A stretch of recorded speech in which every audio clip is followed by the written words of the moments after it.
Bonsoir à tous et merci d'avoir rejoint le webinaire de ce soir. Comme je disais tout à l'heure, on attendait juste quelques minutes le temps au retardataire de nous rejoindre. Donc là, on va lancer quelques préconisations. C'est de couper vos micros pour qu'on puisse entendre, comme je disais tout à l'heure, et de couper vos caméras aussi, pour que ça ne perturbe pas les autres. À la fin, il y aura une session de questions-réponses. Vous pourriez ouvrir vos micros et poser toutes vos questions. Moi, je suis le docteur Lydie de Passitude. Du coup, le webinaire de ce soir aura l'agenda suivant. En premier, je vais vous présenter Passitude. Après, je vais vous parler des EVC et notamment des dernières actualités du CNG. On va parler de la préparation aux EVC, les différentes spécialités formées par Passitude et le déroulement de la préparation.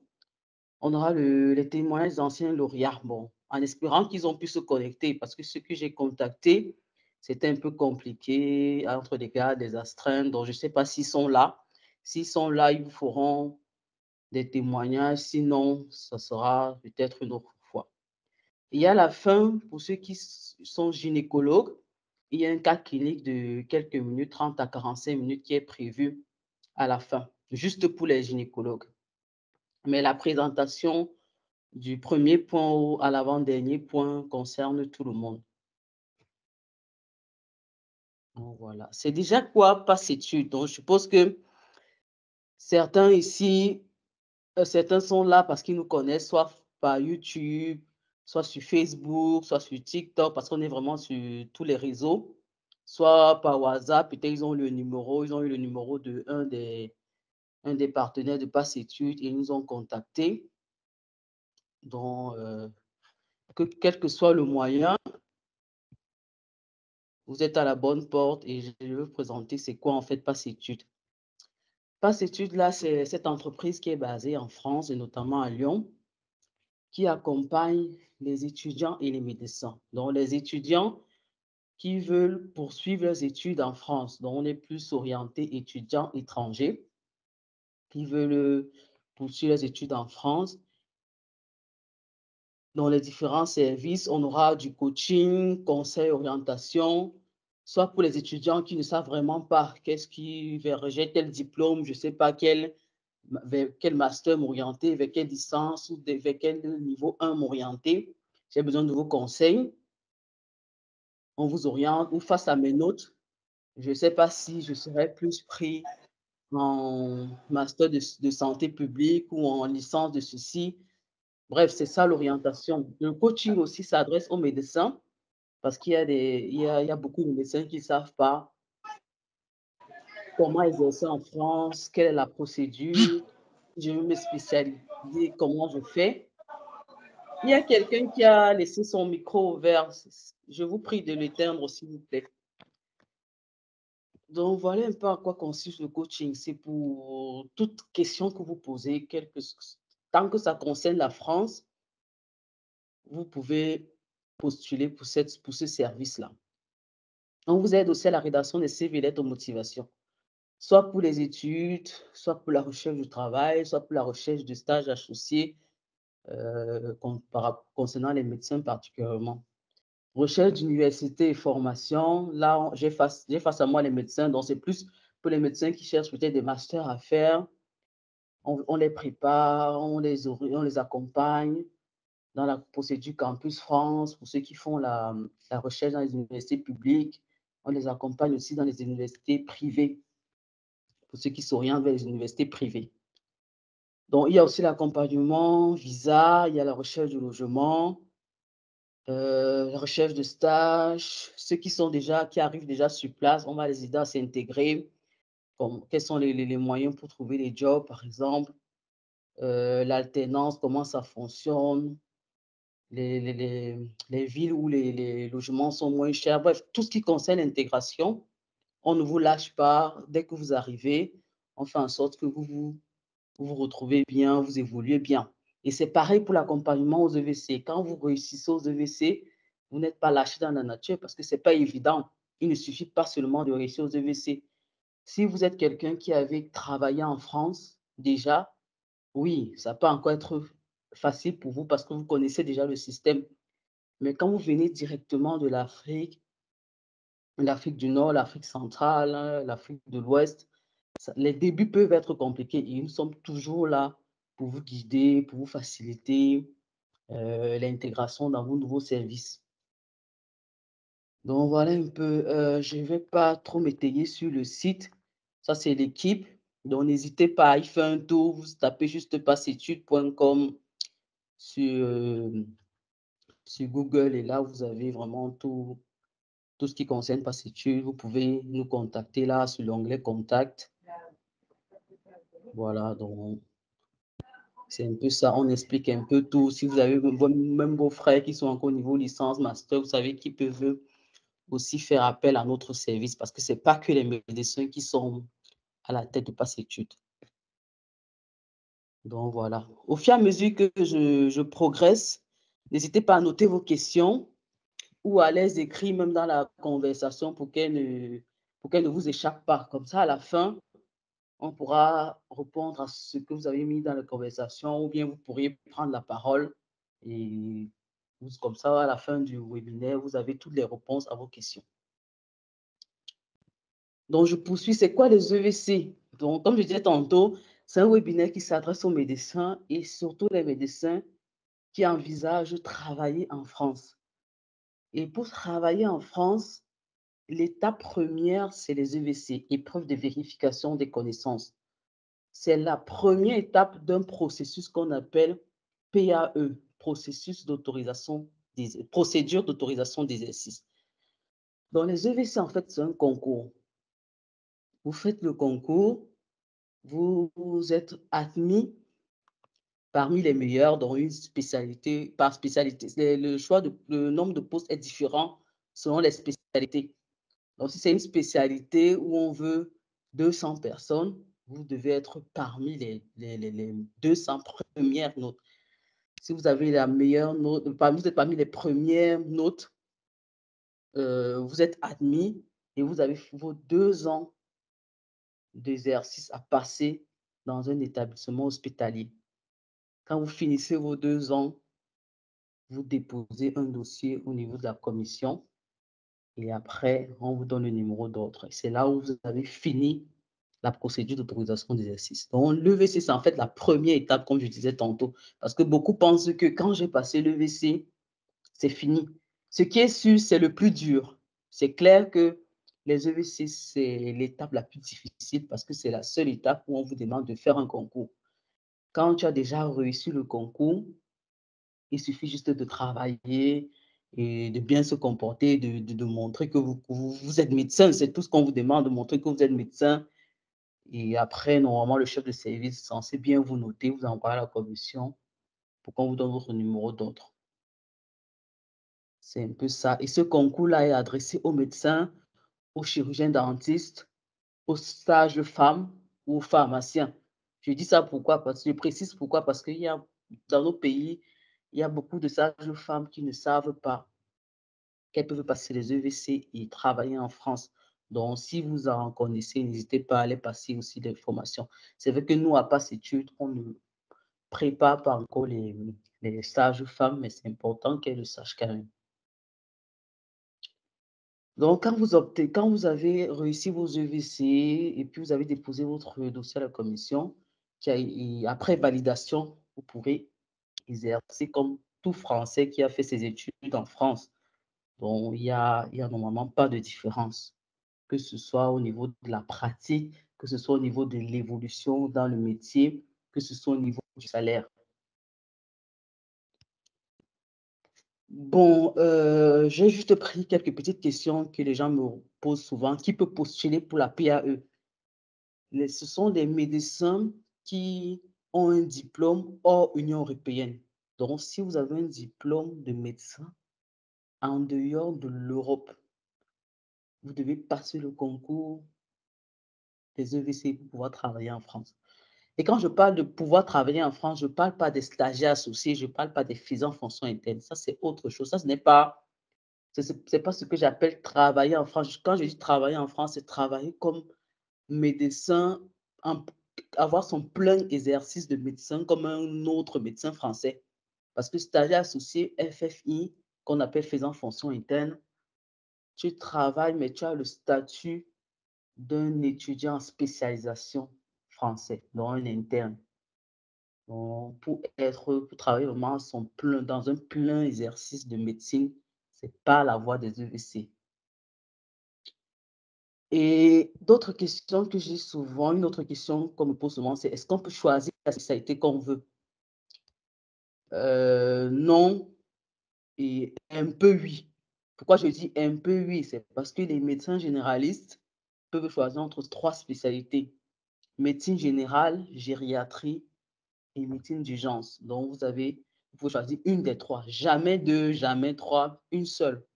Quand on peut composer les EVC, c'est dans une seule spécialité. On ne peut pas composer dans 2 spécialités en se disant: «Bon, si j'échoue là-bas, peut-être ici, je vais réussir». Non, on n'a pas le choix. Quand on dépose nos dossiers pour composer, c'est dans une seule spécialité et les médecins généralistes ont la chance de pouvoir composer dans une des 3 spécialités que je viens de citer. Maintenant, si tu n'es pas médecin généraliste, c'est-à-dire quoi? Si tu as fait médecine générale et après tu as fait une spécialisation, tu vas composer dans la spécialité que tu es, quoi. En fait, le pédiatre compose en pédiatrie. Après, le pédiatre peut aussi décider de composer dans les spécialités du médecin généraliste. Donc, il met son diplôme de pédiatrie de côté, on va dire ça comme ça, et il se présente avec son diplôme de médecin généraliste.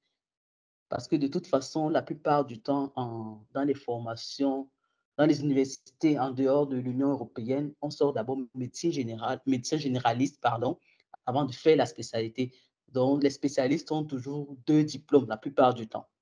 Donc, ce qui fait que beaucoup de spécialités, ce qui fait aussi que quand les gens qui se présentent par exemple, dans la médecine générale sont très nombreux parce qu'en dehors des médecins généralistes de pure profession, il y a des médecins spécialistes qui préfèrent aller se présenter en médecine générale, parfois parce qu'il n'y a peut-être pas de poste pour cette année-là dans leur spécialité ou parce qu'il y a peu de postes. Donc, il y a certaines spécialités où on veut juste 10 personnes. Le pédiatre, le gynécologue ou le chirurgien se dit que d'aller concourir avec pour 10 personnes, je préfère au moins concourir là où on veut 300 personnes. Donc, voilà un peu. Si je ne suis pas assez clair, notez-le comme question et tout à l'heure, je vous répondrai. Comment s'inscrire? Il y a des gens qui se disent que l'inscription aux EVC est payante. Donc, sachez déjà que c'est totalement gratuit. Vous ne déboursez même pas 5 centimes pour une inscription aux EVC. L'inscription se fait sur une plateforme, c'est sur internet, vous ne vous déplacez pas. Donc vous êtes chez vous, vous connectez sur la plateforme du CNG et vous vous inscrivez. Vous avez besoin de votre pièce d'identité et de votre diplôme. Votre diplôme de médecin généraliste, si vous concourez dans les spécialités qui concernent la médecine générale, c'est-à-dire urgentie, gériatrie et médecine générale, vous avez en plus besoin de votre diplôme de spécialiste si vous concourez dans les spécialités. Donc voilà, donc si vous êtes médecin généraliste, vous partez concourir en pédiatrie, le dossier ne va même pas passer, on va rejeter parce qu'on ne va pas retrouver dans les documents le diplôme de spécialité. Et il y a des personnes qui me posent aussi la question, si je suis en cours de spécialisation, est-ce que je peux concourir?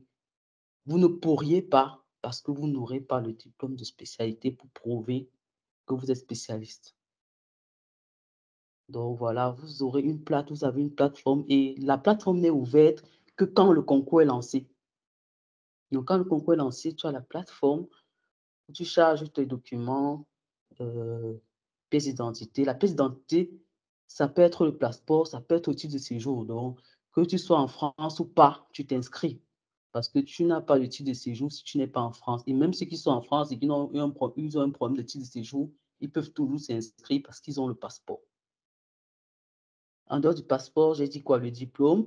Et pour certains qui n'ont pas fréquenté faire les études, pour ceux qui n'ont pas fait les études en français, on vous demande une attestation de réussite en langue française, le TCF, qui correspond au moins au niveau B2.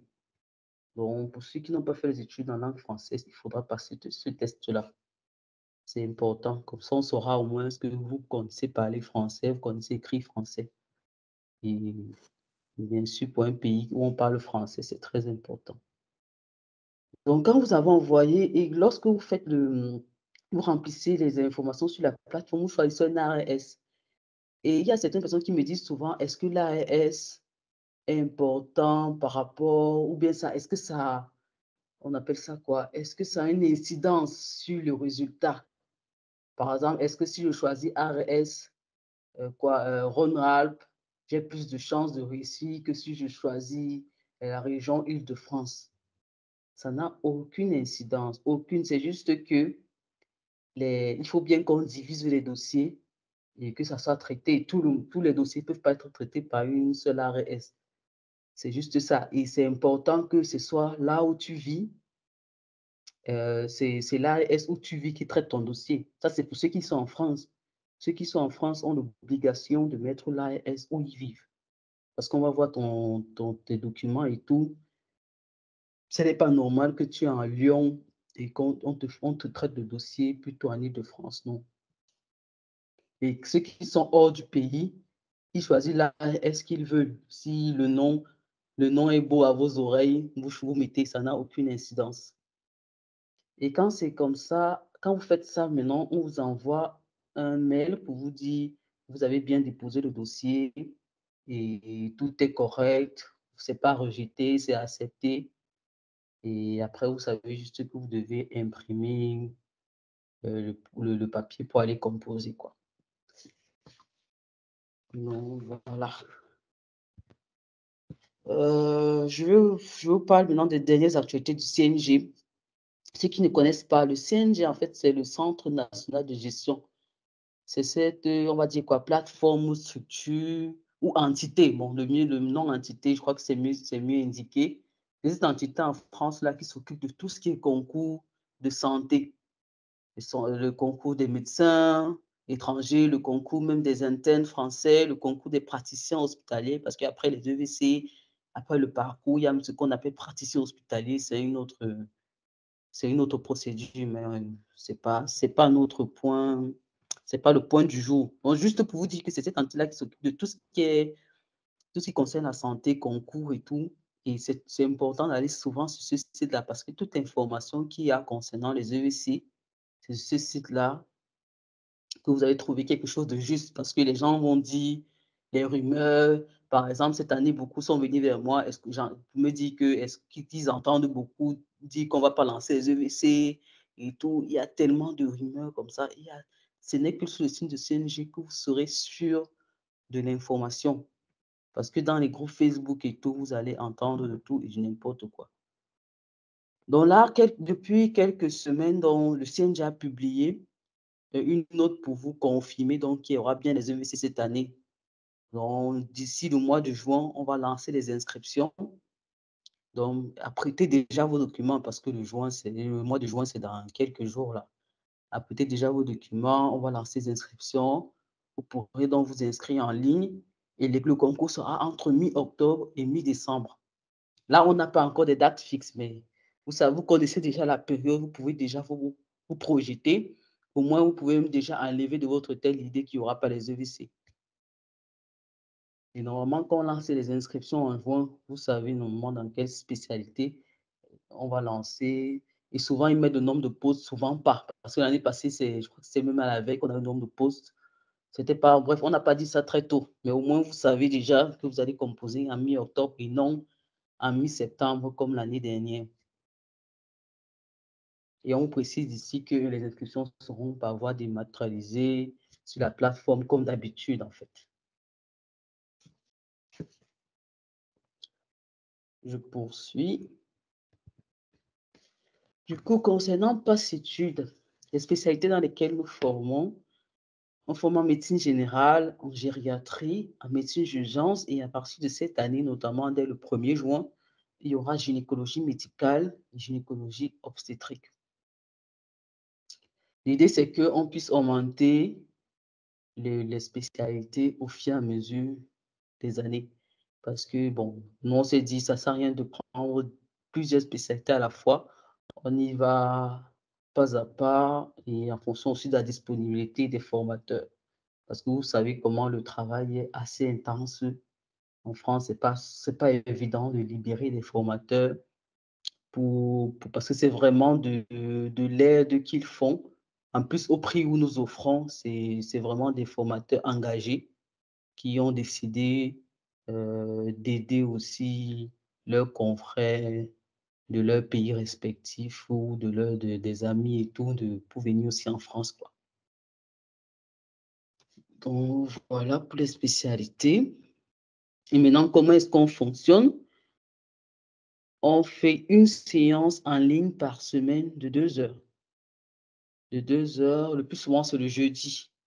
Bon, c'est le jeudi. Après, en fonction du programme des formateurs, ils modifient souvent le jour. En fonction aussi, c'est aussi une entente avec les inscrits. Parfois, ils se disent, s'il y a plusieurs qui disent que non, cette semaine, on n'est pas dispo le jeudi et que les autres sont d'accord, ça ne pose pas souvent de problème de changer de jour. On finit toujours par trouver un moyen. Mais pour avoir quand même un programme fixe, on se dit, bon, on met tous les jeudis de 2 heures, 21 23 heures. Et je pense que les gynécologues, pour eux, ça sera plutôt le samedi, pas le jeudi. Et après, comme je dis, tout ça, ça s'arrange aussi entre vous, avec vos formateurs. Ils sont assez flexibles, ils comprennent. C'est pas facile. Avec les gardes et tout, c'est souvent compliqué d'avoir la majorité des personnes disponibles à une certaine heure. Donc, on essaye toujours de trouver l'heure et le jour qui arrange presque tout le monde. Et après, de toute façon, chaque séance est enregistrée. Donc, si on n'arrive pas à avoir 100% de personnes à la séance, ce qui est souvent difficile, sachez quand même que vous aurez la séance enregistrée et vous pourrez la travailler après et revenir toujours poser des questions. C'est pas parce que vous étiez absent que vous n'avez plus le droit de poser les questions, ce que vous n'avez pas compris. Sachant qu'il y a un groupe WhatsApp où tout le monde, tous les inscrits de la même spécialité sont là. Vous pouvez poser des questions, discuter entre vous, poser des questions aux formateurs. Et c'est dans ce groupe WhatsApp-là que les formateurs mettent les cas cliniques que vous allez travailler le lendemain. Donc, le plus souvent, on met la veille pour discuter de ça le lendemain ou le matin en fonction aussi du niveau. Parce que souvent, on commence la veille, après on se rend compte que bon, les inscrits sont déjà un peu avisés, le message commence à passer. On les met plus à l'épreuve, on met plus souvent le matin pour dire que, OK, vous avez eu moins de temps pour préparer, comment est-ce qu'ils s'en sortent. Et après, chaque mois, on met en place un concours blanc où vous vous mettez vraiment dans les conditions des EVC, quoi. Vous essayez de vous concentrer pendant 2 heures de temps parce que les EVC, c'est 2 heures. Il y a 2 épreuves, une épreuve fondamentale et une épreuve pratique. Toutes les épreuves sont 2 heures. Dans le concours blanc, c'est pareil, c'est 2 heures. Vous essayez de faire vraiment votre épreuve en 2 heures et de nous la renvoyer. Comme ça, nous, quand les formateurs corrigent, on essaie de vous donner des remarques, de vous dire, bon là, la présentation de l'épreuve comme ça marche pas. Les réponses, la façon dont vous écrivez, c'est pas bon. Ça permet de vraiment d'avoir un regard précis sur votre façon de rédiger. Et c'est quelque chose de très important pour les EVC parce qu'il y a beaucoup de personnes qui ont la connaissance, mais la façon de rédiger, ça fait en sorte qu'ils ne réussissent pas aux EVC. Donc, un peu avant le concours, on a la phase intensive. Bon, cette année, on avait dit on allait commencer la phase intensive en juin, se disant que c'est comme d'habitude, c'est en septembre, mais comme maintenant tout a été repoussé, on va repousser aussi la phase intensive parce que ça ne sert à rien de commencer très tôt et se fatiguer. Donc, 2 mois ou maxi 3 mois avant le concours, on aura la phase intensive. Et du coup, la phase intensive va constituer en 2 séances, donc pas qu'une seule, mais 2 séances par semaine et toujours le concours blanc. Et après, on va discuter avec vous. Peut-être le dernier mois, ça sera que des concours blancs. Ça, c'est quelque chose qu'on ajuste aussi en fonction de comment les inscrits qu'on a en face de nous évoluent. Donc, les séances, c'est quoi? C'est les cas cliniques qu'on traite et on profite des cas cliniques pour faire des rappels de cours, pour parler des dernières recommandations de l'HAS, on corrige les concours blancs. Dans les cas cliniques, souvent, on met certaines les anciennes épreuves. Ça permet aussi de revoir les anciennes épreuves. Donc voilà, et c'est en ligne, donc vous discutez directement avec le formateur, vous dialoguez directement avec les autres inscrits. Bon, c'est pas des cours qu'on vous donne, que vous allez lire, parce que certains se disent que nous, on donne des cours que vous allez lire. Nous, on ne trouve pas ça important, parce que les cours, ça se trouve un peu partout. Et quand vous serez dans vos spécialités respectives, vos formateurs vous diront, pour telle spécialité, voici les livres que vous devez acheter, voici les documents qui sont importants et tout. Sinon, de toute façon, les documents se trouvent partout.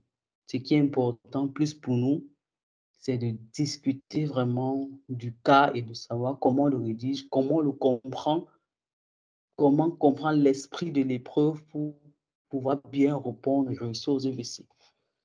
Donc, c'est ça. Et c'est aussi important de savoir que c'est un travail qui, qui doit venir de vous aussi, des inscrits, parce que nous, on ne peut pas tout faire. On aura beau vous donner les cas cliniques, vous donner les réponses. S'il n'y a pas de discussions et que vous-même vous travaillez, ça va pas aller, quoi. Donc, on ne pourra pas marcher pour vous jusqu'à vous donner les preuves des EVC. Non, on ne l'a pas. Donc, le but vraiment, c'est de travailler au maximum en vous donnant aussi les conseils parce que, hormis les cas cliniques, on vous donne des conseils vraiment sur comment aborder les cas et comment présenter les preuves. Autre chose. Donc, ici, je vous ai mis 10 astuces.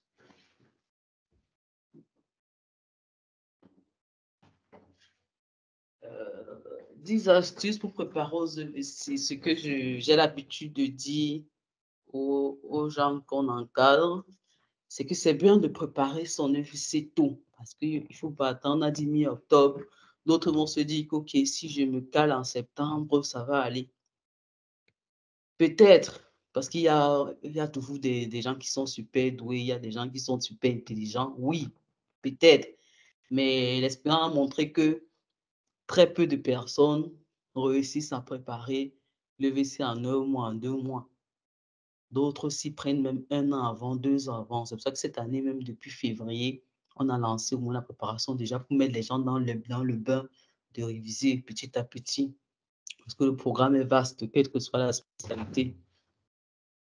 Et il faut élaborer un plan d'études détaillé. Donc, c'est bien de savoir quels sont les modules pour ma spécialité et de dire, j'ai déjà fait tel module, il me reste tel, et d'avancer au fur et à mesure, de se fixer des objectifs.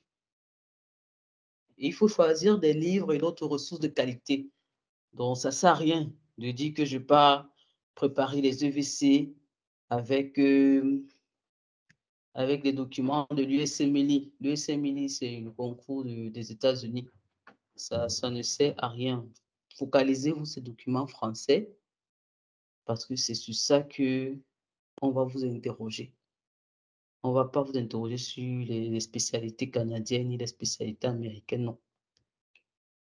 Il faudra, et comme je vous disais tantôt, par spécialité, on vous conseille sur les documents. C'est vrai que la médecine générale, c'est vaste. C'est un peu de toutes les spécialités, donc c'est difficile vraiment de conseiller quelqu'un les documents. Mais la gériatrie, nous, dans nos documents phares, les gynécologues aussi, ils ont les documents de spécialité. Les urgentistes aussi, ils ont un peu leurs documents de spécialité. Mais restez dans sur des documents français. Maintenant, concentrer du temps à la résolution des cas cliniques et des anciennes épreuves, c'est important. Les cas cliniques, c'est pourquoi? C'est parce que ça vous fait travailler, surtout pour l'épreuve pratique où c'est une épreuve faite de cas cliniques. Ça vous fait travailler et ça vous permet de fixer plus les notions que vous avez révisées parce que vous aurez beau lire les cours. Sans cas clinique, c'est difficile vraiment de fixer. C'est vrai qu'on va dire chacun sa façon de faire, mais l'expérience a montré que contre les exercices, ça permet plus de fixer les informations, quoi. Les anciennes épreuves aussi, c'est très important parce que Au moins, vous voyez comment les questions sont posées parce qu'il y a des gens qui partent sur vos concours sans même avoir vu une seule épreuve. Ça, c'est pas bien. L'idée, c'est pas de faxer à la lettre les épreuves parce que de toute façon, les épreuves ne se répètent pas. Mais de savoir au moins comment est-ce que les patrons ont l'habitude de poser des questions et ça vous donne aussi des idées.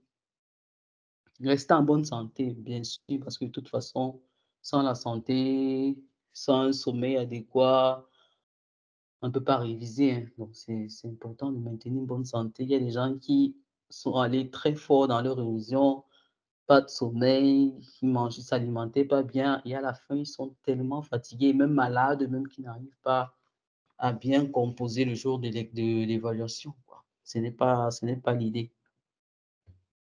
Les révisions régulières, c'est important parce que de toute façon, quand on révise, vous allez vous rendre compte que vous révisez aujourd'hui.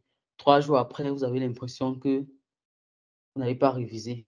Ça vous oubliez. Donc pour consolider toutes vos connaissances là, il faut que ce soit régulier. Se dire même si c'est 1 heure, au moins que ce soit 1 heure tous les jours. Si je fais même 5 heures cette semaine et que j'attends 2 semaines pour faire encore 5 heures, vous allez vous rendre compte que vous tournez en rond. Ça ne va pas vous aider. Et il faut repérer les modules où vous avez des lacunes. Si vous vous rendez compte que, par exemple, je suis médecin généraliste, et je me rends compte que c'est plus la cardio, ma bête noire, je mets beaucoup plus de temps en cardio. Ça va de soi, parce que je sais que si une question de cardio arrive, j'ai plus de chances de rater si je m'y mets pas. Donc voilà, sachant que c'est peut-être la partie pédiatrie de la médecine générale, je m'y connais. Là, je ne m'attarde pas trop, je révise vite et je passe dessus. Donc, c'est un peu ça. C'est important aussi de participer à des groupes de préparation parce que travailler seul aussi, c'est compliqué. J'imagine que vu les longues études qu'on a tous fait, on s'est bien rendu compte de ça. Parce que seul dans sa chambre, c'est souvent compliqué. On perd même la motivation. Donc, si vous arrivez à trouver des personnes comme vous qui préparent le concours, c'est toujours bien de se faire un planning ensemble, se dire à quel niveau tu es, à quel niveau, qu'est-ce que tu as révisé cette semaine, on se met à quelle heure, on révise à telle heure. Et c'est justement pour ça que Pass Études aussi, c'est bien, parce qu'au moins tu révises avec des gens. Le fait de faire des cas cliniques avec des gens, tu te rends compte aussi de comment les autres sont en train d'avancer et toi, tu traînes le pas, ça crée aussi de la motivation. Sur WhatsApp aussi, les questions des autres, ça te permet de voir que, il y a telle notion que je n'ai même pas commencé à réviser et tout. Pardon. Adopter des techniques de gestion du stress, ça c'est surtout même à l'approche du concours. Il y a certaines personnes qui disent que quand il y a le concours là, j'oublie tout. Là, je crois que ça arrive à tout le monde. Donc vraiment, ça, je dirais que chacun connaît son corps. Certains livres demandent de respirer lentement, de méditer. D'autres qui s'y connaissent, ils font le yoga. D'autres font un peu de course pour évaporer un peu tout ce stress-là. L'idée vraiment, c'est de rester calme, de savoir qu'on a révisé et tout va aller pour le mieux, quoi. Et les concours blancs, c'est très, très important parce que tu te mets dans les conditions, tu vois, est-ce que je suis capable de traiter une épreuve en 2 heures? Et comme je dis tantôt, il ne faut pas traiter à la maison en 2 heures parce que le jour de l'épreuve, vous aurez besoin de 3 heures. Parce qu'entre tout ce qui se passe le jour de l'épreuve, le stress et tout, vous n'allez pas finir. Donc l'idéal, c'est qu'à la maison, surtout que vous êtes dans votre cadre habituel, c'est que vous vous arrangez toujours à traiter votre épreuve en 1 h 30 maximum pour être sûr de finir l'épreuve le jour du concours. Donc voilà, au moins vous êtes habitué d'être dans ce cadre-là. C'est pour ça que nous, à Pass Études, on insiste sur les concours blancs. Parce qu'on se dit que de toute façon, tu t'habitues à rester dans ce cadre-là, surtout pour les médecins qui travaillent depuis longtemps. Ça fait des années, ils n'ont pas été confrontés à des examens et tout. Donc, rester juste dans la chambre à lire. Et le piège aussi avec les anciens médecins, ils se disent que bon, je vais lire de toute façon sur les pathologies que je vois tous les jours en clinique. Ça va aller, j'ai même pas besoin de trop réviser. Je vais aller composer ou bien je lis juste, je révise vite et ça va aller. Pourtant, c'est vraiment la rédaction, de regarder, faire son concours blanc là, qui te travaille qui travaille un peu cette capacité à se remettre dans les examens et tout pour être prêt pour le jour de l'évaluation. Donc, surtout pour les anciens médecins, ne tombez pas dans ce piège-là, de se dire: «Je fais ça tous les jours, ça va aller». Utilisez plutôt le fait de faire ça tous les jours pour réviser à fond et d'avoir déjà ce côté pratique-là déjà ancré et ajouter à ça la lecture que vous allez faire, vous aurez plus de chances de réussir. Et après, bien sûr, sur le terrain, c'est clair que vous vous en sortez toujours le plus. Bon, c'est quelques formateurs que j'ai laissés. On a docteur Arnold, docteur Patrick, docteur Lydie, docteur Yolande, docteur Franck, docteur Lhomme, docteur Pierrot, docteur Hervé, docteur Michel, docteur Anissé, docteur Inès. Je ne sais pas s'ils sont connectés pour qu'ils nous fassent quand même un petit bonjour.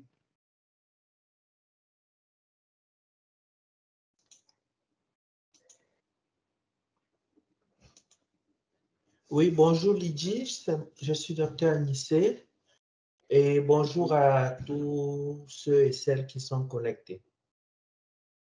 Ok, super. Ça, c'est le formateur des gynécologues. Est-ce qu'il y a un autre formateur qui nous dit un bonjour?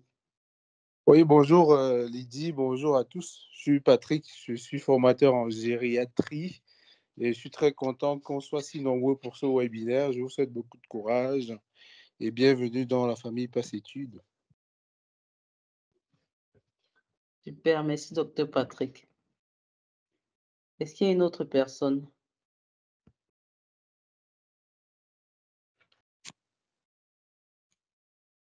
Bon, peut-être les autres n'ont pas pu être là, c'est pas grave. Sinon, vous aurez tous l'occasion de les rencontrer durant les séances, soit de médecine générale, soit de gériatrie, soit de médecine d'urgence, soit de gynécologie. Donc, n'hésitez pas. Pour ceux qui ne sont pas inscrits, parce que je vois les noms aussi de ceux qui sont déjà inscrits. Pour ceux qui ne sont pas encore inscrits, de vous inscrire dans une des spécialités. Vous aurez l'occasion de discuter avec les médecins. Docteur Michel, on t'écoute. Allô, bonsoir à tous. Moi, c'est Dr Yebria Michel Yvan, lauréat aux derniers EVC de gériatrie en 2023. Je tiens à faire un coucou particulier, Dr Lydie, Dr Arnold, Dr Patrick. Bon, c'est les traumatiseurs, hein, c'est-à-dire qu'ils nous ont franchement traumatisés en matière de formation, mais c'était un traumatisme positif. Nous a permis de nous remettre en question, de rester focus sur l'objectif et de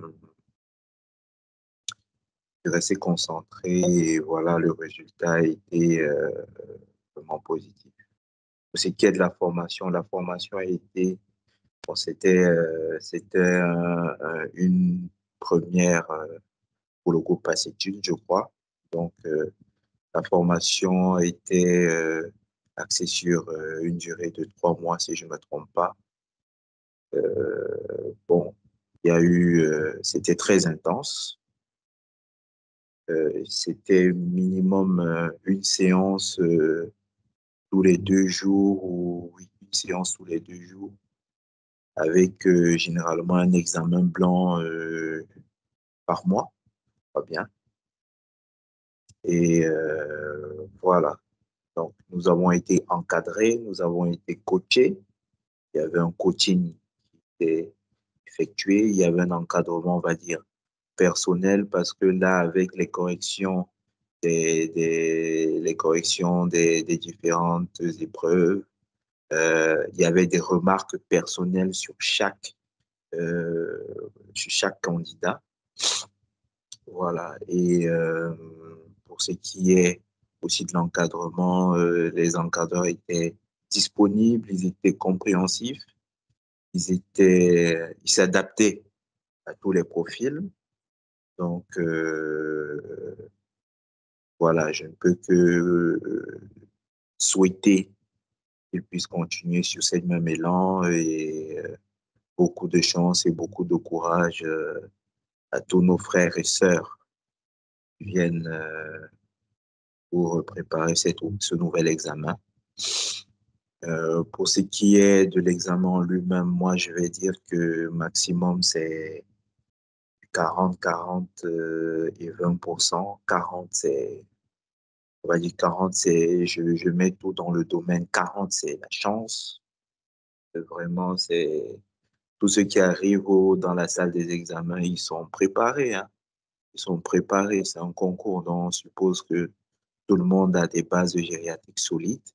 Mais maintenant, ça dépend de la manière dont tu t'es levé, ça dépend de la manière dont tu as pu gérer ton stress, euh, ça dépend d'un paramètre. Il y a beaucoup de paramètres extérieurs pour maîtriser. L'autre 40%, c'est vraiment je vais dire, c'est vraiment la préparation parce que au niveau du concours, au niveau du jour J, c'est des automatismes. Parce qu'une question, le dernier EVC, l'épreuve fondamentale en gériatrie, par exemple, c'était près de 36 questions, si je ne me trompe pas. Et pour chaque question, il y avait maximum une minute. Maximum une minute. Et si tu t'amuses à réfléchir sur 1 minute 30, voire 2 minutes sur une question, là, c'est sûr que tu ne vas pas finir toutes les questions. Donc, il y a la préparation qui est très importante, gérer les automatismes devant tous les syndromes gériatriques, devant certaines pathologies. Il y a des mots-clés. Tout ça, c'est une préparation, c'est des automatismes. Et je pense les 20 derniers pourcents, c'est des connaissances individuelles, hein. Donc, voilà à peu près que j'encourage chacun d'entre nous. C'est C'est un concours que tout le monde peut réussir. Il y a seulement une méthode qui devrait être fixée. Il y a une certaine discipline personnelle en fonction des objectifs de chacun. Par la suite, il y a on va dire quoi? Il y a une endurance, le fait de rester focus, le fait d'être toujours présent lors des webinaires, le fait de participer aussi, parce que c'est très important de participer, même si on dit des conneries, parce que quand on croit tout connaître et qu'on laisse les autres ne pas participer, en fait, on fait des erreurs. Il faut participer et accepter qu'on soit corrigé. Donc, il y a une humilité, accepter qu'on soit corrigé, accepter qu'on soit encadré, considérer qu'on ne connaît rien du tout. Ça, c'est très important pour que l'encadreur puisse vraiment nous diffuser les connaissances essentielles pour la réussite de l'examen. Et bon, moi, je vais dire, quand je parlais des 40 premiers pourcents, pour ceux qui croient, il faut beaucoup prier, hein, parce que il y a trop de paramètres extérieurs qui, en fait, peuvent perturber ton concours, quoi. Donc, voilà à peu près ce que je peux dire pour un premier jet de mon retour sur ces examens. Merci beaucoup, docteur Michel. Vraiment, grand merci. Je suis sûre que ton allocution va beaucoup aider ceux qui sont connectés aujourd'hui. Je pense que docteur Safia n'a pas pu parler à travers son micro. Donc, je vais lire ce qu'elle a écrit. Je m'excuse, est-ce qu'on pourrait poser une question à docteur qui vient de discuter? Sinon, Docteur, j'attendrai le fond. oui, oui, vas-y, parce que je ne sais pas s'il aura le temps de rester jusqu'à la fin. Donc, profitez qu'il soit là où il posez vos questions. Ok, ah oui, ok, j'en profite. Alors, merci de me passer la parole, docteur Calmi, à l'appareil. S'il vous plaît, c'est juste pour savoir par rapport à la gériatrie. Déjà, merci pour les encouragements, merci pour ce que vous faites par rapport à à la préparation de ce webinaire qui va beaucoup nous aider, qui sera peut-être déterminant pour ça. Donc, ma question s'adresse au docteur, bon, ou bien à vous aussi, de façon générale, par rapport à la gériatrie. Vous avez dit un médecin généraliste peut participer. En fait, je me demande alors, quelle est de façon rapide, comme ça, ramasser les livres que vous conseillez le plus pour préparer et surtout après, les livres pour les cas cliniques, en fait. Donc, s'il faut dire un livre pour la lecture et des livres pour les cas cliniques, qu'est-ce que vous proposerez, s'il vous plaît? Ce sera tout. Yaya, bois du thé. Si tu finis, tu me dis. Si tu n'es pas rassasié, tu me dis, je te donne le pain. Il y a beaucoup d'interférences là, si vous pouvez couper vos micros. Bon, le docteur Lydie a abordé cette question, je pense, tout à l'heure, disant que vraiment, il y a, il y a des documents multiples et variés, mais principalement, il y a le collège des enseignements de gériatrie, des enseignants de gériatrie, déjà, qui est un très bon référent pour ce qui est de la gériatrie. Et ensuite, il y a l'HAS, qui est, voilà. Maintenant, il y a aussi d'autres documents que vous pouvez chacun avoir, mais nous, on avait généralement le collège, bon, sur ce qui est de la préparation, ce sur quoi ils nous ont orientés en premier lieu. On avait le collège des enseignants de gériatrie et on avait l'HAS, les dernières recommandations de l'HAS. Maintenant, eux aussi, de par déjà leur spécialisation, leur formation, ils nous ont apporté d'autres informations en plus qui sont d'ordre pratique. Merci. Docteur, et pour les cas cliniques, j'avais posé une question à deux volets. Pour ce qui est des cas cliniques, vous allez trouver des cas cliniques un peu partout, hein. Ça, c'est, vous allez trouver des cas cliniques un peu partout, mais ne serait-ce que déjà maîtriser les cas cliniques qu'on fait chaque soir. Moi, je pense que c'est chaque séance de webinaire, parce que les cas cliniques, chaque séance de webinaire, si vous avez la capacité de le faire et de le refaire, c'est déjà un gros plus. Voilà, parce que quoi qu'il en soit, ces cas cliniques, vous allez même en trouver certains cas cliniques dans le collège d'enseignement de gériatrie. Déjà, collège d'enseignement de gériatrie, il y a des cas cliniques. En plus des cas cliniques qui sont soumis tous les 1 ou 2, tous les 2 jours, une fois tous les 2 jours, tous les 3 jours, je pense que c'est largement suffisant. Le truc, c'est beaucoup plus traiter de manière avoir un regard gériatrique, connaître les mots-clés devant les pathologies qui sont couramment retrouvées en gériatrie et beaucoup plus aussi la rédaction. Moi, je pense que ça ne sert à rien de traiter 1000 cas cliniques ou 5000 cas cliniques si on ne connaît pas comment rédiger, quels sont les mots-clés, comment agencer les mots-clés devant une pathologie gériatrique, quel est le protocole de prise en charge sans trop bavarder en 2 ou 3 mots. Voilà, c'est ça qui est le plus important pour le concours, à mon avis. Merci, docteur Michel. Merci beaucoup. Donc, en fait, il n'y a pas vraiment de document pour cas clinique, docteur qui a posé la question. Les cas cliniques avec lesquels vous allez vous entraîner, c'est les cas cliniques qui viennent du collège des enseignements de gériatrie. Donc, à la fin, il y a beaucoup de cas cliniques pour s'entraîner. Et après, nous, on a nos cas cliniques, mais ça ne vient pas d'un document en soi. On a nos cas cliniques de par les différentes formations qu'on a eu à faire depuis qu'on est en France. Mais on ne peut pas vous conseiller un document qu'allez acheter ce document, vous aurez les cas cliniques. Donc, voilà un peu. Et le document que le docteur Michel n'a pas cité, c'est Gériatrie pour le praticien. Ça aussi, c'est un très bon document de gériatrie qui est bien complet, sauf que ça n'a pas de cas clinique. C'est vraiment les coûts et c'est très complet. Si vous voulez, j'avance, comme ça je lis le témoignage d'une deuxième lauréat qui a bien voulu partager son expérience. S'il vous plaît, docteur Lydie. Oui.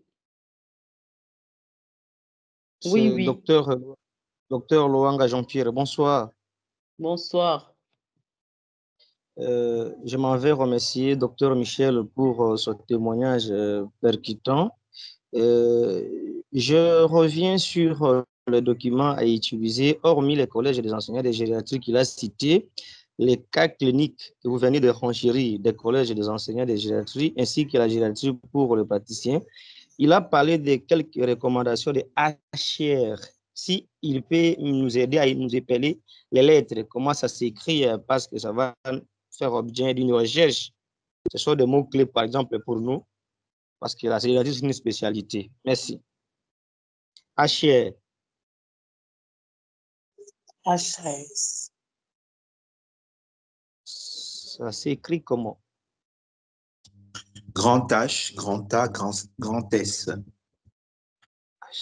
En fait, HAS, Ok. c'est Autorité de la santé. Donc, ce sont les recommandations. Par exemple, en gériatrie, si on veut parler des chutes, pour dire quand un patient âgé chute, qu'est-ce qu'il y a à faire? Quels sont les facteurs de risque? Quels sont les examens complémentaires à prescrire? Donc, c'est vraiment des recommandations données par la Haute Autorité de la santé. Et c'est bien de les réviser parce que c'est ça la référence. Quand on va vous poser la question concernant les chutes, c'est dans ça que vous allez chercher la réponse. Donc, c'est pour ça que le docteur Michel a parlé de ça.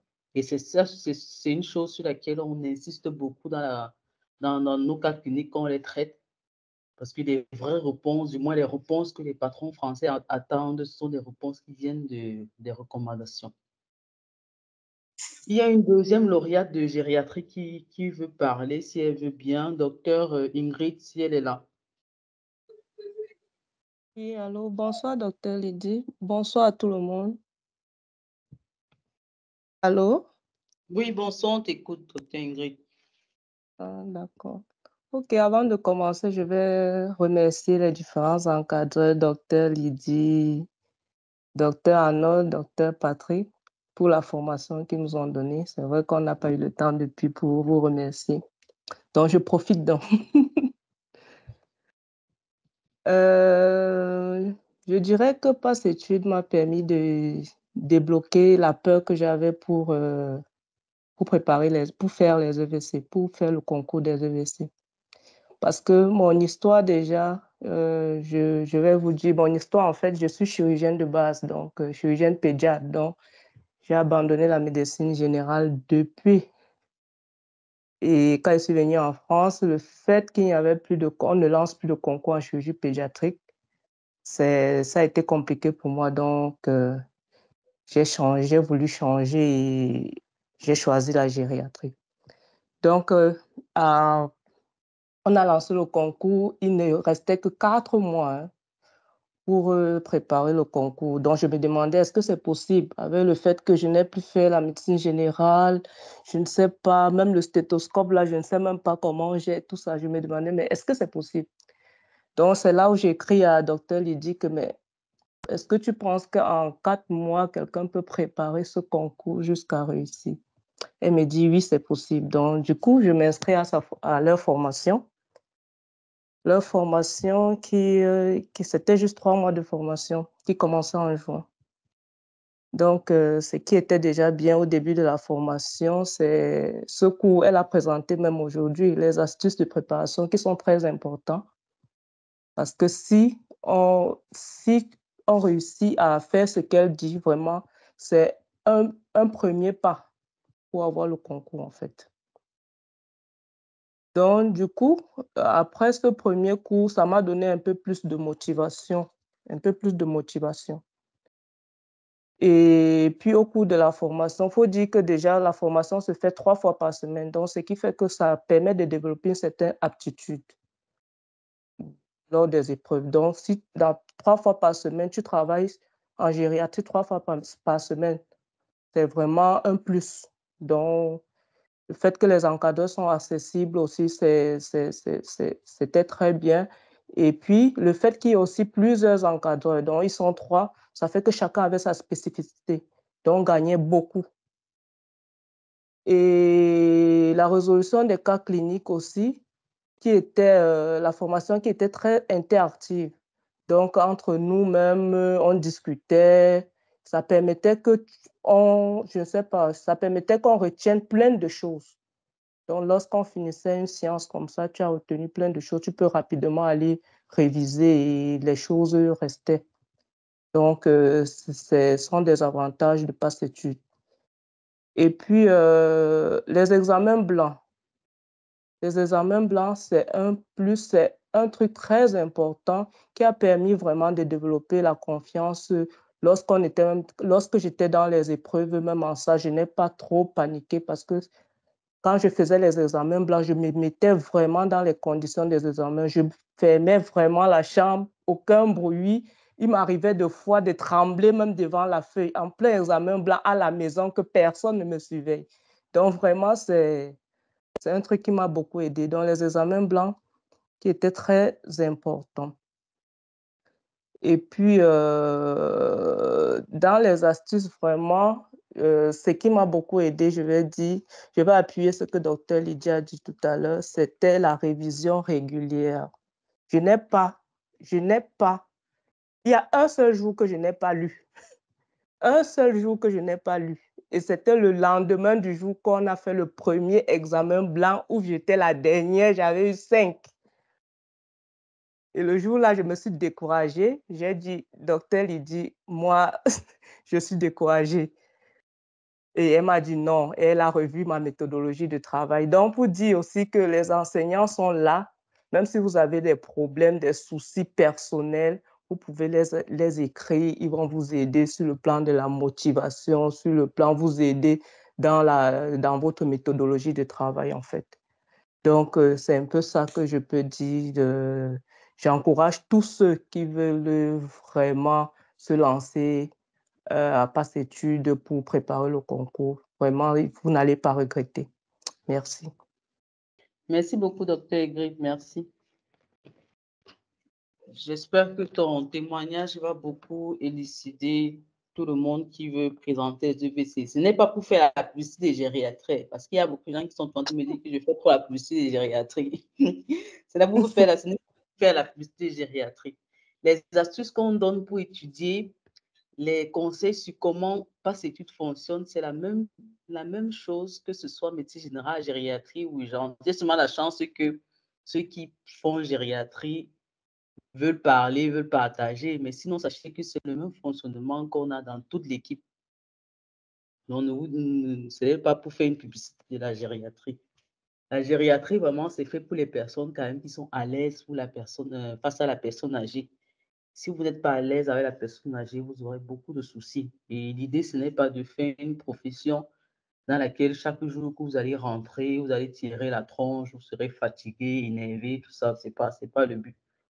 Donc, faites vraiment ce qui vous plaît. Et quelle que soit la spécialité à passe études, on essaye de vous donner les informations importantes pour passer.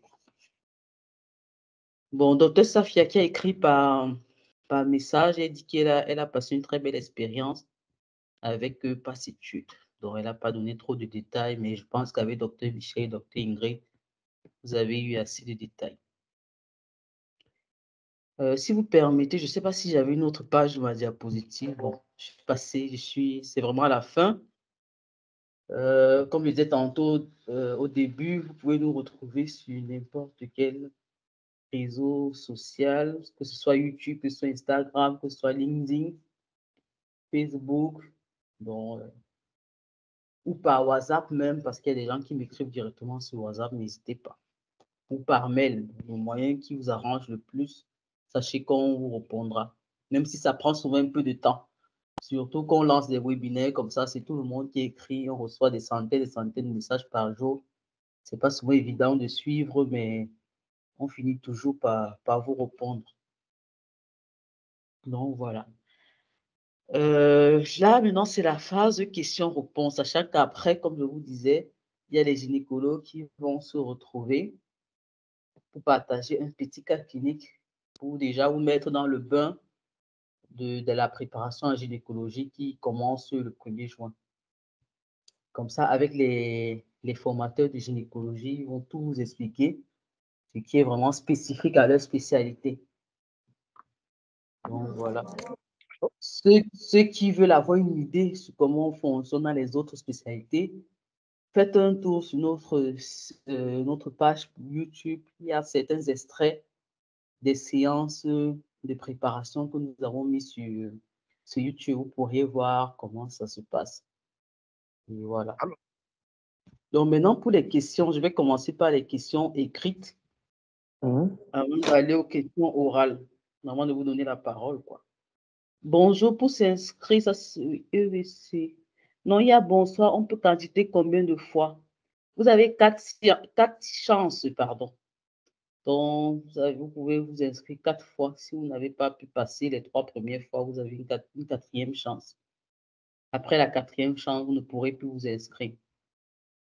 Ça, c'est le docteur Lynn qui pose la question. Il y a un autre médecin qui dit « Bonjour, pour s'inscrire sur la plateforme, l'unique pièce d'identité à présenter, c'est le passeport. Et pour ceux qui ne sont pas encore en possession de leur passeport, ne peuvent pas postuler. » Je pense qu'on accepte aussi la carte d'identité. Hein. On accepte la carte d'identité, mais c'est toujours bien d'avoir son passeport parce que de toute façon, si vous réussissez, dans les mois qui suivent, vous devez voyager, il faut le passeport. Mais si je pense qu'on accepte la carte d'identité, je vais me rassurer parce que dans ma tête, j'ai toujours passeport et titre de séjour. Mais je pense qu'on accepte la carte d'identité. Oui, Lydie, je vais juste dire un mot là-dessus. En fait, il s'agit de la pièce d'identité, d'une pièce d'identité. Mais idéalement, puisque nous sommes à l'international, j'imagine que effectivement, ceux qui sont dans ce webinaire sont autres pour la plupart que des Français. Donc, ça veut dire qu'ils peuvent être des Africains, ils peuvent être de l'Europe de l'Est ou d'ailleurs, ou des Américains.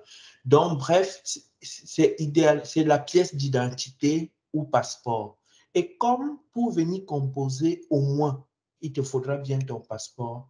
Idéalement, il est souhaitable d'avoir déjà son passeport pour pouvoir postuler. Merci, docteur Alice. Merci pour l'ajout. Est-ce qu'on peut s'inscrire avec l'attestation du diplôme de spécialisation en gynécologie à la place du diplôme? Docteur Anissé, je te laisse répondre. OK, donc il est important de savoir, c'est une attestation du diplôme de fin de cycle. C'est possible de s'inscrire avec. Je connais des gens qui ont réussi leur examen et qui n'ont pas de diplôme, mais qui n'ont qu'une attestation pour l'année passée. Donc, mais ce n'est pas une attestation de passage de 5e ou de 4e année. Ce n'est pas une attestation de soutenance, c'est différent.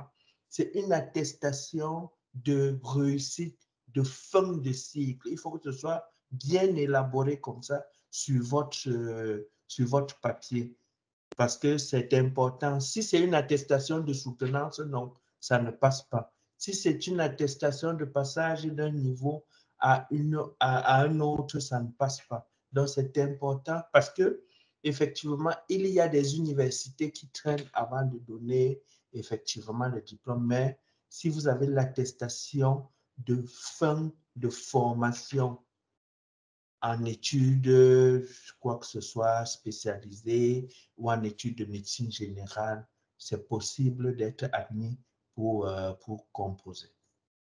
Ok, merci docteur. J'espère que vous avez eu votre réponse. Moi, ce que moi je conseille toujours, c'est de tout faire pour avoir le diplôme. Mais on connaît vraiment comment nos universités fonctionnent. C'est souvent compliqué. Parce que des retours que moi j'ai, c'est qu'il y a certains que c'est passé, d'autres c'est pas passé. Bon, docteur Anissé dit qu'il y a une différence entre attestation de diplôme de spécialisation en fonction de comment c'est intitulé.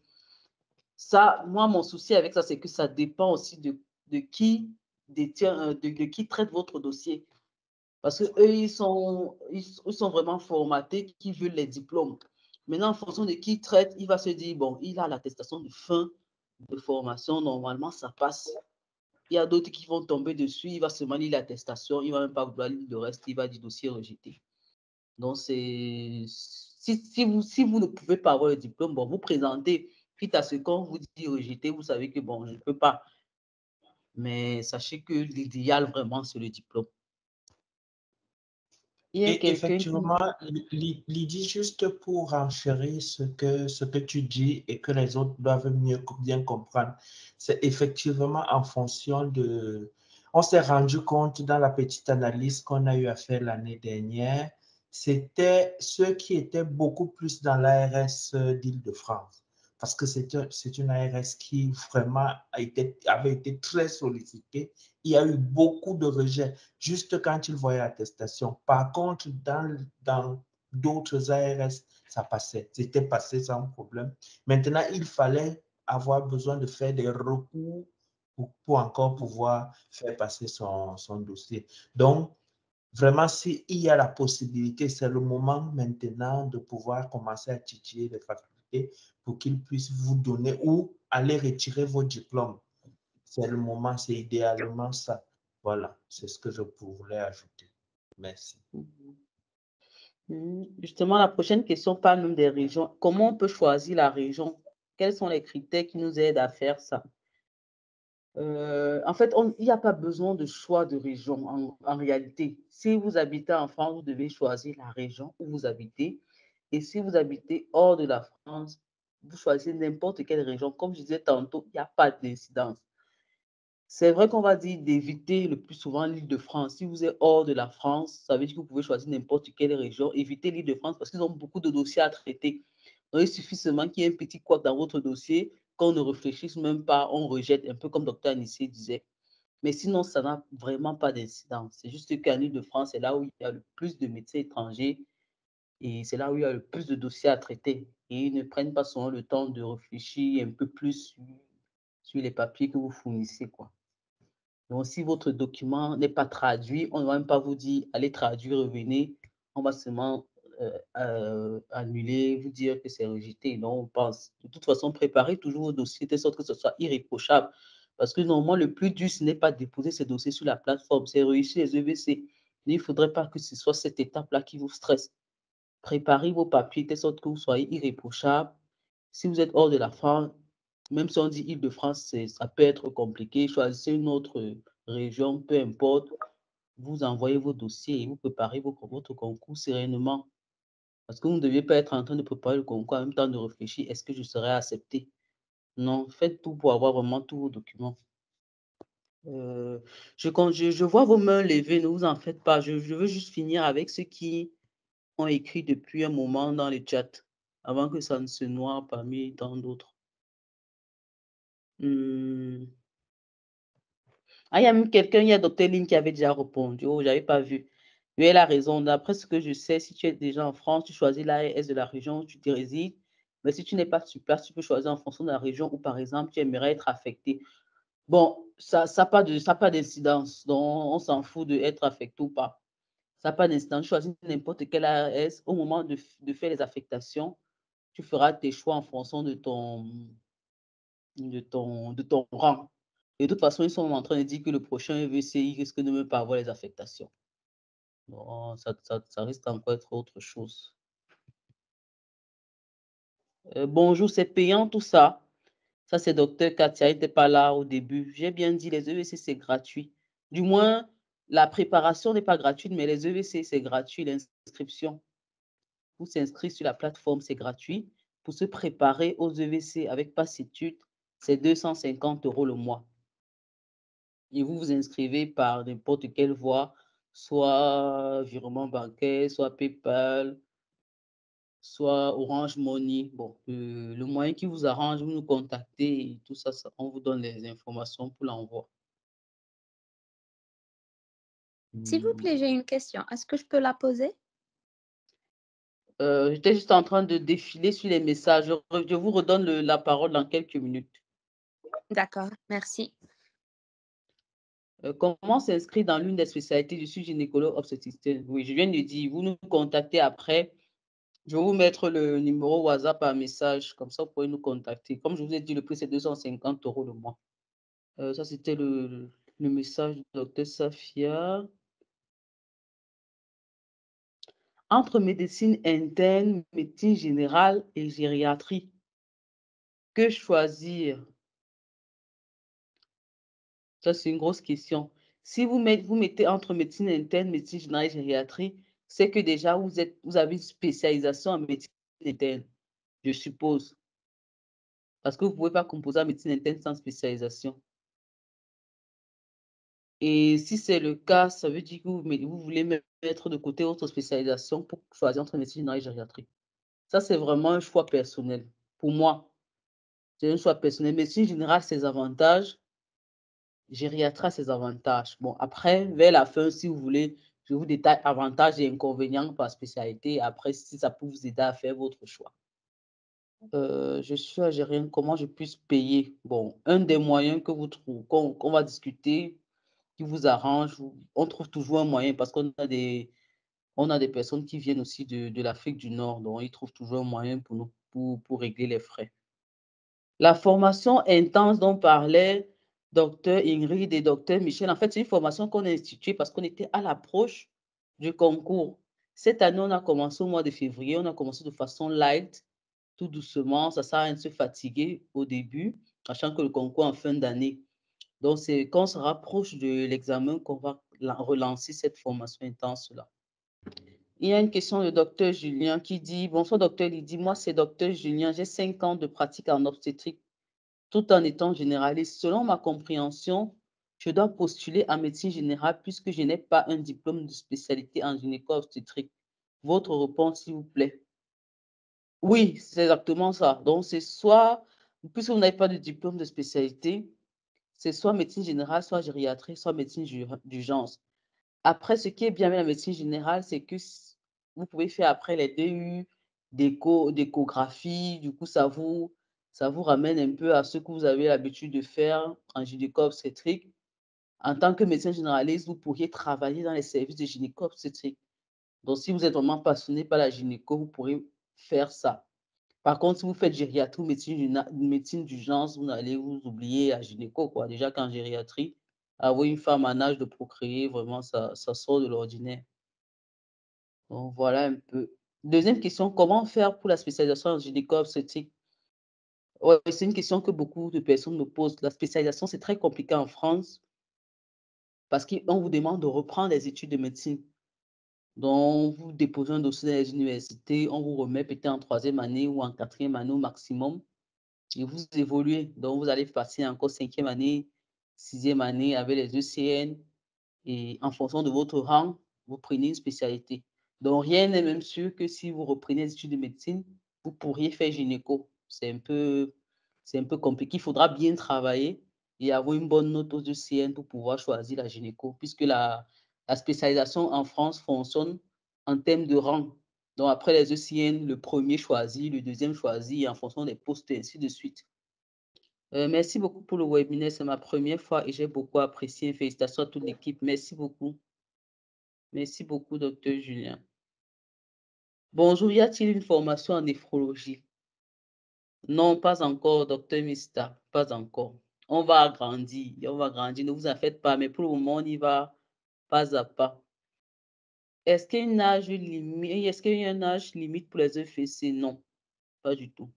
Il faut être en France pour participer à l'épreuve? Oui, malheureusement, oui. Parce que l'épreuve est écrite et se fait à un seul endroit, en Île-de-France, à Rungis. Donc, il faut tout faire pour pouvoir être là le jour du concours. À distance, vous ne pourrez pas. Mais si vous n'arrivez pas à arriver en France le jour du concours, sachez que votre chance n'est pas perdue. Parce qu'il y a aussi certaines personnes qui me posent la question là. Donc, si vous vous inscrivez et qu'il arrive que vous n'arrivez pas à avoir votre visa pour être en France le jour du concours, tant que vous n'avez pas marqué votre nom sur une feuille, votre chance n'est pas partie, quoi. Merci pour ce beau webinaire. Quand commence la préparation médecine générale et gériatrie? Ça a déjà commencé. Donc, rejoignez-vous dès que vous pouvez. Dès que c'est l'important, le plus important, c'est de nous rejoindre le plus tôt possible. Ça a commencé depuis le mois de février, comme je disais. Mais on est allé vraiment mollo, de toute façon, parce que la plupart des gens qui ont commencé depuis, c'était des personnes qui n'avaient pas d'expérience, surtout il n'y avait pas beaucoup de personnes qui avaient une grosse expérience. Donc, on est allé tout doucement, surtout en gériatrie. En médecine générale, il y avait quand même certains qui ont quand même une petite expérience. Mais sachez qu'en gériatrie, on allait tout doucement. Urgence, même, on a commencé, mais on a dû arrêter. Et là, ça va reprendre. Donc, n'hésitez pas à nous contacter. Bon, je mets la pause sur les questions messages pour permettre que les gens puissent aussi s'exprimer. Je vous écoute, docteur Lowanga. D'accord. En ce qui concerne la publication de la CNG qu'ils ont publiée récemment, ils ont dit que pour 2024, donc les EVC de 2024, ils ont éliminé le classement. Genre, je n'ai pas compris ce qu'ils voulaient dire par ça. Genre, l'ordre par classement, ils ont supprimé. Donc, est-ce que vous pouvez me donner plus d'explications sur cela? Pour vous dire vrai, c'était pas assez clair. Ils n'ont pas encore donné la. C'est vrai que quand les résultats des EVC vont sortir, on aura vraiment la note assez claire. Mais pour le moment, de ce qu'on comprend, c'est que cette année-ci sera comme les années antérieures, c'est-à-dire avant les EVC 2021, où quand quelqu'un réussissait, il partait lui-même chercher son hôpital. Donc, avant, tu réussissais le concours. Après, c'était à toi de postuler dans les hôpitaux pour dire, OK, j'ai réussi le concours et j'ai besoin de faire 3 ans. Avant, c'était 3 ans. J'ai besoin de faire 3 ans dans un hôpital. On te fait passer un entretien et tout, et on t'accepte. C'était comme ça avant. Alors que depuis 2021, tu réussis le concours, les résultats sont donnés sous forme de rang du premier au dernier, et vous êtes affecté en fonction de votre rang. Donc maintenant, ils sont en train de vouloir rentrer à l'ancien système de ce qu'on comprend de l'arrêté, même comme ce n'est pas très clair, mais c'est ce que ça laisse dire, qu'on repart à l'ancien système. Donc, Bon, docteur, si j'ai bien compris votre réponse, cela veut dire c'est que quand je suis une stagiaire associée ou bien sous le nom de FFI, c'est-à-dire faisant fonction, et que j'ai mon EVC, je peux rester dans l'hôpital où j'exerce, c'est ça? ouais, si l'hôpital où vous exercez veut vous recruter. Ça, c'est une loi qui n'a rien à voir avec les stagiaires associés ou les FFI. C'est une loi qui s'adresse juste à tous ceux qui ont reçu les EVC. Vous dites que si vous recevez les EVC, vous allez vous débrouiller pour chercher où vous allez travailler. Et si on vous recrute, vous allez travailler à cet endroit-là. Et si vous avez la chance d'être stagiaire associé en France et que vous êtes à un hôpital qui veut bien vous garder après les EVC, c'est votre chance. Donc, c'est pas une loi qui s'adresse aux stagiaires associés, en fait, c'est à tout le monde. Et ça sera aux avantages, ça sera à l'avantage des stagiaires associés, justement, qui veulent rester dans leurs hôpitaux. Parce que ce qui s'est passé avec les EVC 2021 et 2022, c'est que les gens travaillaient dans leurs hôpitaux et après, c'était compliqué. On les affectait dans un endroit, dans un autre coin de la France et du coup, ils quittaient les hôpitaux, quoi. Même comme certains hôpitaux ont toujours pu garder leurs stagiaires associés par autres moyens, mais c'était un peu plus compliqué. Donc maintenant, ils sont en train de vouloir rentrer à l'ancien système. Mais on saura mieux quand on aura vraiment l'arrêté de lancement du concours et où le CNG va vraiment expliquer comment ça va fonctionner. Parce que là, on a l'arrêté, mais on n'a pas la note sur le site du CNG qui explique vraiment. Donc, voilà. Mais ça ne doit pas être trop votre préoccupation. Votre préoccupation doit être de réussir les EVC. Parce que dès que vous avez reçu les EVC, il y aura toujours un endroit en France où vous allez travailler. Ça ne doit pas vous perturber. Ça, c'est vrai qu'on ne stresse toujours que peut-être quelqu'un qui a une famille en France, de se dire où est-ce que je vais aller, si je pars loin, comment ça se passe. Mais ça s'organise. Ça, vous n'allez pas rester stagiaire associé 10 ans sur place. Déjà, même que c'est difficile d'être stagiaire associé pendant plus de 2 ans. Alors, parce que vous avez peur d'être affecté loin. C'est pas ça qui doit vous déranger. En tout cas, pour ma part, ça ne devrait pas être ça qui doit vous déranger. Si on décide de quitter notre pays, venir en France travailler, on essaie de vite passer les EVC, pour être autonome et travailler où on veut. Exactement. Merci beaucoup, docteur, pour votre réponse. C'est très gentil. Je vous en prie. Je laisse prendre la parole à qui veut. Je n'ai pas fait mon diplôme de médecine générale. Vous me recevez ma première question. Est-ce que depuis que j'ai fini, je travaille dans le domaine de la santé de la reproduction, généralement gynéco-obstétrique? Est-ce que je peux postuler pour une formation en gynéco-obstétrique ou bien je vais choisir la médecine générale? C'est ma première question. Et si je choisis, si j'ai la possibilité de faire gynéco-obstétrique ou la médecine générale, c'est pour combien de temps pour que je puisse savoir ce que ça va me coûter en coût, en termes de coût. Je ne sais pas si vous avez reçu mes questions. J'ai bien entendu votre question, docteur. C'est un peu ce que je disais tout à l'heure. Vous ne pouvez pas passer les EVC dans une spécialité où vous n'avez pas le diplôme. Donc, puisque vous n'avez pas de diplôme de gynécologie, vous ne pouvez pas passer les EVC en gynécologie. Donc, et quelle que soit médecine, quelle que soit la spécialité, la préparation aux EVC avec passe études, c'est 250 € le mois. D'accord. En médecine générale, ça fera combien de mois pour que je puisse me préparer? Non, la médecine générale, ça a commencé depuis le mois de février. Vous nous rejoignez dès que vous pouvez. L'idéal, c'est de nous rejoindre le plus vite possible. Donc là, nous sommes le 26 mai. Je voudrais me préparer, par exemple, parce que c'est écrit. Oui. L'idéal, c'est que vous puissiez commencer avec nous en juin. Mais je pense qu'après le concours, vous allez organiser une autre fois. Et je voudrais savoir c'est pour combien de mois.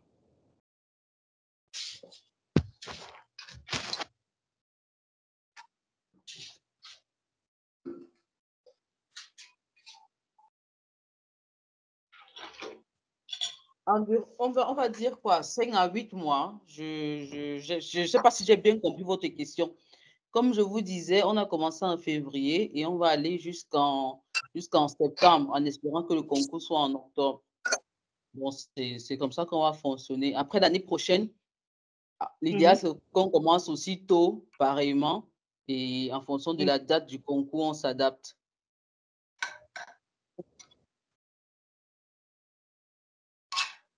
Docteur Jean-Pierre, j'espère que vous n'avez plus trop de questions parce qu'il faut que je laisse les gynécologues travailler. Exactement. Est-ce qu'il y a quelqu'un d'autre qui veut parler?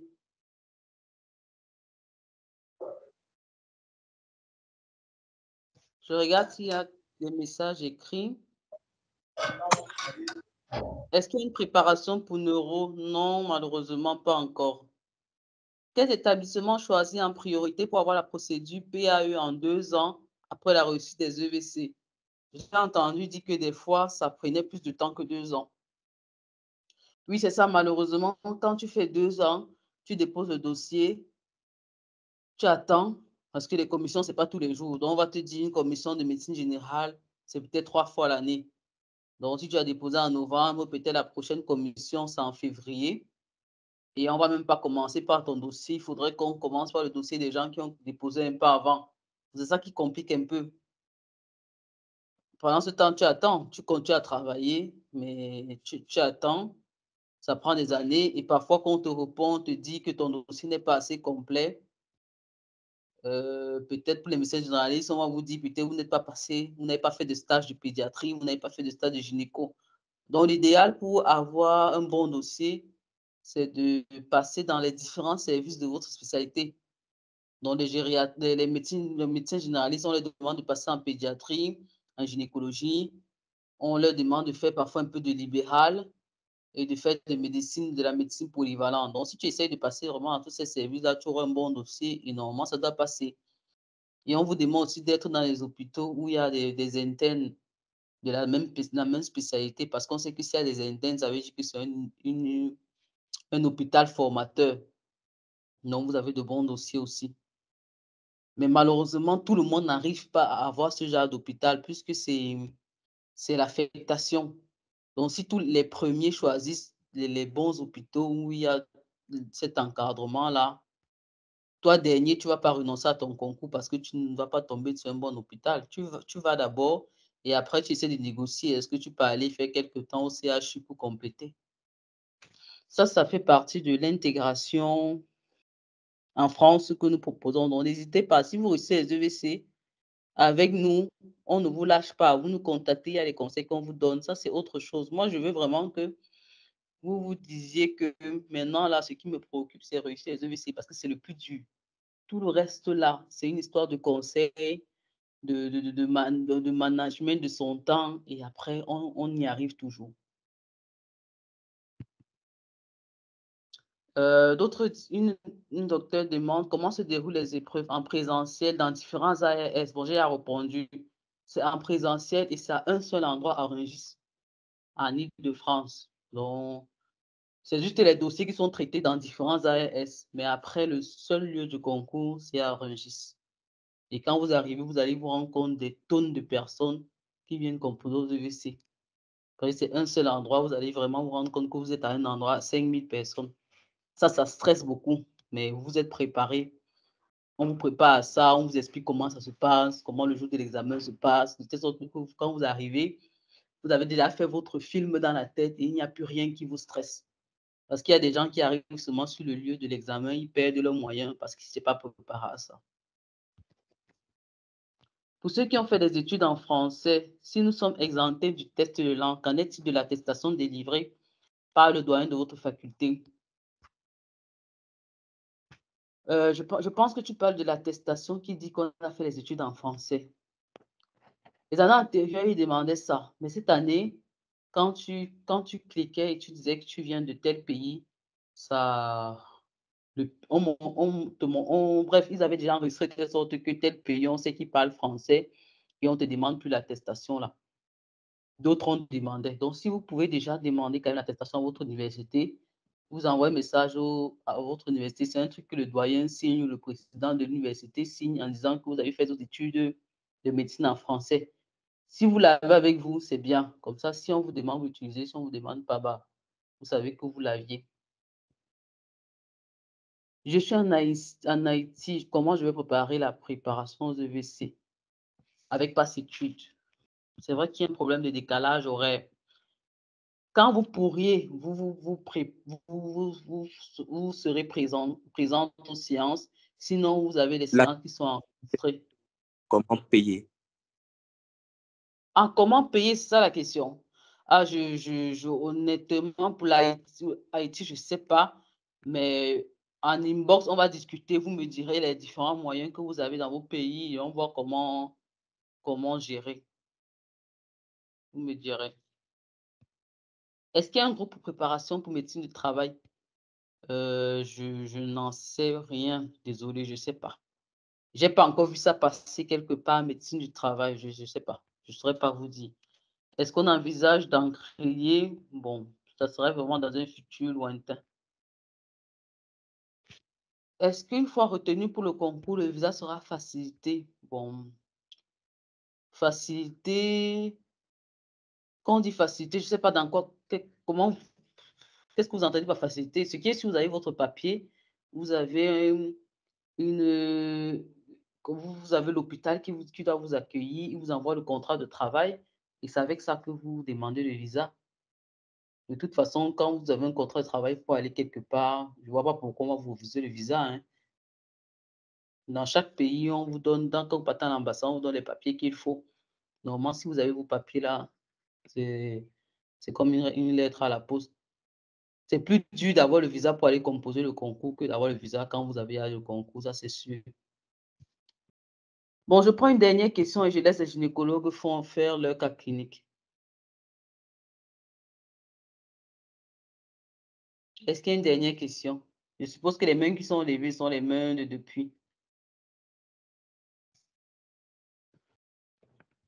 Bon, plus de questions. Bonsoir. Oui. Bonsoir. Oui.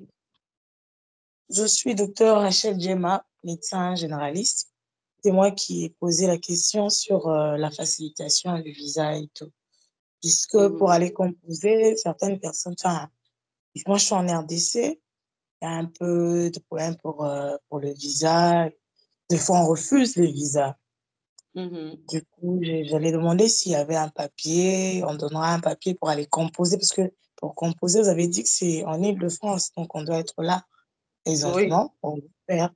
Y aurait-il un papier disant que nous allons composer? Il faudrait qu'on nous donne un visa et tout. Oui, il y a un papier qu'on vous donne, mais pas pour le visa, un papier de convocation. Un papier. Certaines personnes l'utilisent pour les documents de visa. Pour d'autres pays, on dit que ce n'est pas bien vu parce que du coup, avec la convocation, on voit vite que c'est le médecin qui veut partir et on peut vous refuser. Donc, certains contournent ça en demandant, en s'inscrivant, pardon, pour un congrès. Donc, si vous avez la chance que proche de votre concours des EVC, vous avez un congrès qui va se faire là, vous payez pour le congrès. Comme ça, vous demandez plutôt le visa pour aller assister au congrès. Donc, c'est une petite astuce que beaucoup de gens font. Ok, je Oui, comprends. pour aller assister au congrès et comme ça, si on vous donne le visa, vous profitez pour présenter les EVC. Donc, voilà un Ok. peu. Puisque Mais si vous ça, au ici, congrès, les démarches traînent un peu, du coup, je ne sais pas si ça donnerait un décalage avec le jour du concours et tout. Je sais il qu'il y faut s'y aurait... prendre avant. Il faut s'y prendre avant. Si vous vous y prenez à des minutes, c'est clair que ça va être compliqué. Et en plus, la période de l'été, juillet, août, c'est la période où il y a aussi beaucoup de demandes de Il y a visa, beaucoup sachant de que monde. les études, donc c'est compliqué. Bon, allez, on va arrêter comme ça. Merci beaucoup. Merci beaucoup à Après, tous. docteur Lydie, vous avez dit, enfin, pas au début, mais au milieu, que vous allez nous dire les pour et le contre, les avantages et les désavantages par rapport à certaines spécialités. Donc, on est en train d'attendre pour faire le choix, parce qu'on avait le choix à autre chose. Non, je vais vous le dire quand vous allez vous inscrire. Je garde ça pour ce moment-là. Parce que là, il Ok, faudrait que les gynécologues fassent le cas clinique avant de dormir, sachant que demain, lundi, tout le monde doit aller travailler. C'est promis. Dès que d'accord. vous vous inscrivez, on en discute. D'accord, parce que nous autres, à Lyon, on s'était inscrits à la préparation des EBC pour la gynéco, mais en vous entendant parler, puisque nous sommes généralistes, nous serons allés là-bas. Du coup, nous devrions nous réorienter. Ah, d'accord. Bon, tant mieux si vous êtes au courant qu'il faut vous réorienter. Bon, Merci je beaucoup. je mets le numéro WhatsApp de Passe Études J'en ai. dans la conversation. Comme ça, vous pourrez nous contacter. Et sachez que vous pouvez nous contacter par mail ou sur les différents réseaux sociaux. Merci vraiment D'accord. d'avoir Merci, assisté à ce docteur. webinaire et j'espère que ce webinaire va beaucoup vous aider.